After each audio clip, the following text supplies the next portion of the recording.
धीरे बोलो, कोई सुन ना ले। ये बात हम सबके कानों में पड़ी होगी और हमारे मुंह से भी निकली होगी, लेकिन सोचने की बात ये है कि यह वाक्य कब कब हमारे मुंह से निकलता है और कब कब हमारे कानों में पड़ता है, क्योंकि ऐसे कम ही गुप्त राज होते हैं जो हम दूसरों के कानों में पड़ने नहीं देते हैं। अक्सर परिवार में अशांति का कारण हम स्वयं ही होते हैं। हम इस बात को देख पाए भले ना देख पाए, पर ये असल सत्य है, क्योंकि जाने अनजाने मुक्ता भी शाम खुद ही अपनी वो बातें बता देते हैं जो हमें कभी नहीं बतानी चाहिए, और वही बातें जो जाने अनजाने हमने किसी दूसरे के सामने बता दी थी वही हमारे दुख का कारण बन जाता है, वही हमारे झगड़े का कारण बन जाता है। और फिर बाद में हमें पछतावा होता है कि मुझे ये बात किसी को बतानी ही नहीं चाहिए थी, मेरी ही गलती है कि मैंने जाने अनजाने ये बात सभी को बता दी। इसलिए आज की जो बौद्ध कहानी मैं आपको सुनाने वाली हूँ, उसे सुनने के बाद आपको 7 ऐसी बातें पता चलेंगी जो आपको कभी किसी को नहीं बतानी। ये जो 7 बातें हैं जो आपको किसी को नहीं बतानी, क्यों नहीं बतानी, इसके पीछे का तर्क भी मैं आपको बताऊंगी। और इन 7 बातों के अलावा अगर आपको लगता है कि कोई बात ऐसी है जो मुझसे छूट गई या मैं नहीं बता पाई, तो कमेंट सेक्शन में जरूर आप बताना। इससे पहले कि आप इस बौद्ध कहानी में खो जाएं, इस चैनल को सब्सक्राइब जरूर कर ले। तो चलिए कहानी को शुरू करते हैं। एक समय की बात है, एक नगर में रिंकू नाम का एक युवक रहता था। वह युवक बहुत गरीब था, कुछ पैसा नहीं था उसके पास, 2 वक्त की दाल रोटी भी बड़ी मुश्किल से उसको नसीब होती थी। किसी काम की तलाश में दिन रात खोज करने पर भी उसे कोई काम नहीं मिल रहा था। फिर एक दिन उसने अपनी पत्नी के सामने अपनी सारी समस्या बताई। उसने अपनी पत्नी को कहा कि मैं जिस भी जगह काम मांगने के लिए जाता हूँ तो हर कोई मुझे ये काम नहीं देता कि हमारे यहाँ काम की जरूरत नहीं है। मैं काम की तलाश कर करके थक चुका हूँ। मुझे समझ नहीं आता कि मैं तुम लोगों का पेट कैसे भरूंगा, अपने बच्चों को कैसे मालूम हो, और ये चिंता मुझे दिन रात खाई जा रही है। ये सुनकर उसकी पत्नी ने कुछ सोच कर कहा कि तुम एक आदमी के पास एक ही बार काम मांगने के लिए जाते हो, और जब वह काम नहीं देता है तो तुम 2 बार उसके पास जाते तक नहीं हो। अगर तुम्हें उनसे काम लेना है तो तुम्हें हमदर्दी जतानी होगी, तुम्हें उनसे हमदर्दी हासिल करनी होगी, अपनी गरीबी दिखानी होगी, ताकि वो लोग तुम्हारी मजबूरी समझकर तुम्हें काम पर रख ले। इसलिए शर्म मत करो, उन्हें अपनी गरीबी बताओ और इसी उपाय से तुम काम कर सकते हो। यह बात रिंकू के मस्तिष्क में बैठ गई और अगले दिन काम मांगने के लिए वह सेठ के पास जा रहा था, जहाँ पर वह पिछले दिन काम मांगने के लिए गया था। लेकिन इस बार उसने हाथ जोड़कर उसे सेठ से प्रार्थना की, उससे विनती की कि वो बहुत गरीब है और उसे काम की बहुत आवश्यकता है। वो जो कुछ भी उसे देंगे उसमें संतुष्ट हो जाएगा, पर कृपया करके मुझे अपने यहाँ काम पर रख ले। उसकी ये हालत देखकर उसे सेठ ने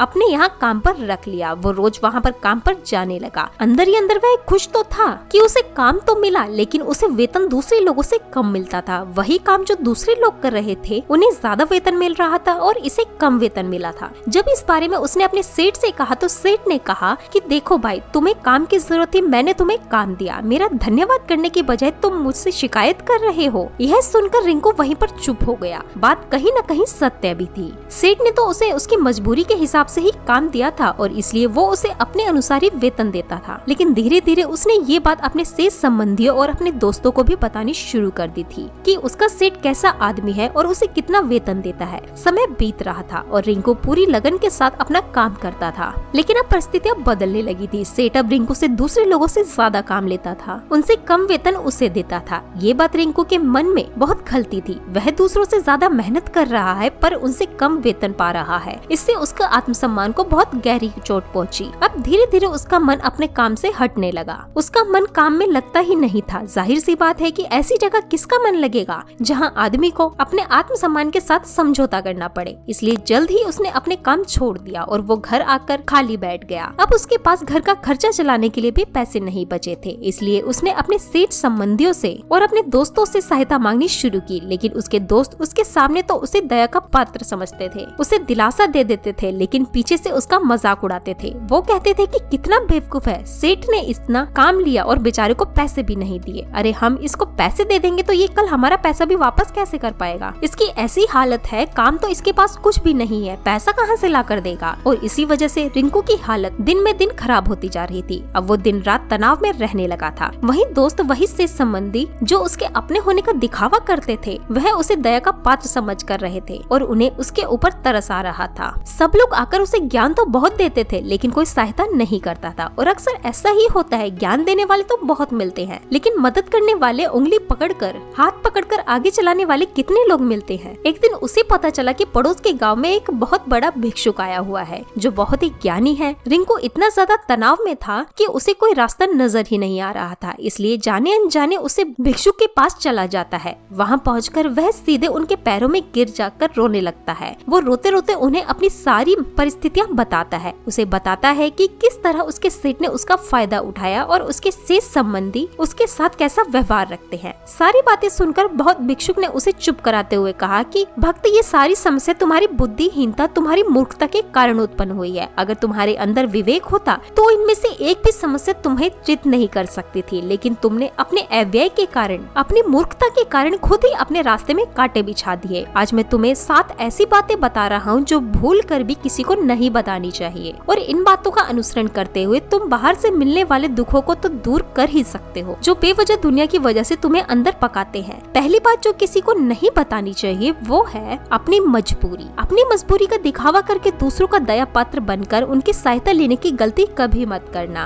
हो सकता है कि आज वह तुम्हारी मजबूरी देखकर तुम्हारी सहायता करे, लेकिन कल वो तुम्हारा फायदा उठाने से भी चूकेगा नहीं, और अगर फायदा भी नहीं उठाए तो दूसरों के सामने तुम्हारा मजाक बनाने में वो आदमी कभी नहीं चूकेगा। इसलिए कभी भी अपनी मजबूरी का दिखावा मत करो। अगर घर में 2 रोटी है, सूखी रोटी है, तो वही खाकर सो जाओ, लेकिन दूसरों को इसके बारे में भनक तक नहीं लगनी चाहिए। जरा आप खुद सोचो, मजबूरी बताने का क्या प्रयोजन है? एक इंसान का या तो वो दूसरों की सहानुभूति हासिल करना चाहता है या उनसे कोई आर्थिक मदद चाहता है, लेकिन अगर दोनों ही परिस्थितियां आप देखें तो दूसरा आदमी आपका फायदा उठाने में नहीं चूकेगा, और अगर वो फायदा भी नहीं उठाएगा तो अपनी नजर में तो वह आपको मूर्ख ही समझेगा, बेवकूफ समझेगा, और दूसरों के सामने आपका मजाक तो जरूर ही बनाएगा। इसलिए अपनी मजबूरी के बारे में कभी किसी को मत बताना। दूसरी बात जो किसी को नहीं बतानी चाहिए वह है अपने अतीत की गलतियाँ और भविष्य की रणनीतियाँ। जरा सोचो कि अगर हम अपने अतीत की गलतियाँ किसी दूसरों को बताते हैं तो उसका क्या प्रभाव होगा। वह गलतियाँ ठीक तो नहीं की जा सकती हैं, जाहिर है, तो उन्हें बताने का क्या प्रयोजन रह जाता है। आप अपने अंधेरे पक्ष को खुद दुनिया के सामने बता रहे हैं, खुद अपनी गलतियाँ दूसरों के सामने बता रहे हो। इससे उसे आदमी की नजर में आपका एक चरित्र घटित हो जाता है और वो भविष्य में हमेशा आपको उसी नजरिए से देखेगा। इसलिए किसी भी आदमी की नजर में अपना चरित्र गठित मत होने दो, और जरा सोचो कि आप व्यर्थ में ही अपने भविष्य की रणनीतियाँ दूसरों के सामने बता रहे हो। जो लोग आपके काम का हिस्सा ही नहीं है, उनके सामने अपने भविष्य की रणनीतियाँ अपने डिंगे हाँकने का क्या मतलब है? वो लोग आपकी सहायता तो नहीं करेंगे, लेकिन आपके भविष्य में रणनीतियों में बाधा जरूर बन सकते हैं। आप खुद अपने विवेक का इस्तेमाल करिए और सोचिए कि आपके साथ भी ऐसा हुआ है कि आपने अपने भविष्य की रणनीति किसी को बताई हो और वो कामयाब ही ना हुई हो, तो जरूर हुआ होगा। जरा गौर से सोचिए। तीसरी बात किसी को नहीं बतानी चाहिए वो है अपने घर की बातें। जो भी हमारे घर के अंदर आपस में बातचीत होती है, हमारे माँ बाप के साथ, हमारी पत्नी के साथ, हमारे बच्चों के साथ, वह बातें परिवार तक ही सीमित रखनी चाहिए। अगर आप इन बातों को दूसरों के सामने ढिंढोरा पीटते हो तो दूसरे भी आपके घर में घुसने का मौका मिल जाता है और वो इसका फायदा उठाने से भी कभी नहीं चूकेंगे। वो आपके परिवार के सदस्यों को आपसे दूर लेकर जाने की कोशिश करेंगे। अक्सर ऐसा होता है कि हम समाज में देखते हैं कि हम अपने घर के झगड़ों को कम करने के लिए उन झगड़ों को अपने पड़ोसियों और दूसरों सेठ संबंधियों को बता देते हैं, लेकिन इससे आपको सहायता कभी नहीं मिली, बल्कि आपके घर की लड़ाई झगड़े और ज्यादा बढ़ गए होंगे, और वो जाहिर है वो तो बढ़ेंगे ही। अगर आप अपने माँ बाप की बातें दूसरों को बताएंगे तो आपके माँ बाप को बुरा लगेगा ही। हमारा बेटा हमसे बताए बगैर दूसरों को ये घर की बातें बता रहा है, इसलिए अपने घर की बातें और अपने घर की लड़ाई झगड़े किसी के सामने मत बताइए। अगली बात जो मैं आपको बताने जा रही हूँ, जो किसी को नहीं बतानी चाहिए, वो सुनने पर बहुत अजीब होगी, लेकिन उसका सत्य भी है।